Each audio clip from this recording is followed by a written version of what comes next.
തലവൻ. ആനന്ദ് തേവർക്കാട്ട്, ശരത് പെരുമ്പാവൂരിൻ്റെ രചനയിൽ ജിസ് ജോയ് സംവിധാനം ചെയ്ത സിനിമയാണ് തലവൻ.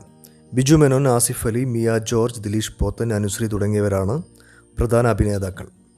ത്രില്ലർ സ്വഭാവമുള്ള ഈ സിനിമയിലുടനീളം ആ ത്രില്ലിംഗ് നിലനിർത്തുന്നുണ്ട്. ഇനിയെന്ത് എന്ന് പ്രേക്ഷകനെ കൊണ്ട് ചിന്തിപ്പിക്കുന്നുണ്ട് സിനിമ. റിട്ടയേർഡ് DYSP ഉദയഭാനു തൻ്റെ പ്രൊഫഷണൽ ലൈഫിൽ നടന്ന ഒരു സംഭവം ഒരു TV പ്രോഗ്രാമിന് വേണ്ടി വിവരിക്കുന്നു. ആ കഥയാണ് സിനിമ പറയുന്നത്. രണ്ട് വ്യത്യസ്ത റാങ്കിലുള്ള രണ്ട് പോലീസ് ഉദ്യോഗസ്ഥർ തമ്മിലുള്ള പൊരുത്തക്കേടും പിന്നീട് അതിലൊരു ഉദ്യോഗസ്ഥന് അൺഎക്സ്പെക്റ്റഡ് ആയിട്ടുള്ള ചില കാര്യങ്ങൾ സംഭവിക്കുന്നു. അത് മറ്റേ ഉദ്യോഗസ്ഥൻ അന്വേഷിക്കേണ്ട സാഹചര്യം വരുന്നു. നമ്മളെ പിടിച്ചിരുത്തുന്നുണ്ടെങ്കിലും പല ഭാഗത്തും ചില ക്ലാരിറ്റി ഇഷ്യൂസ് ഫീൽ ചെയ്യിക്കുന്നുണ്ട്. എടുത്തു പറയത്തക്ക വേറെ നെഗറ്റീവ്സ് ഒന്നും എനിക്ക് തോന്നിയില്ല എങ്കിലും സിനിമയിലെ BGM ഡയലോഗ്സിനേക്കാളും കൂടുതൽ ലൗഡായിരുന്നു.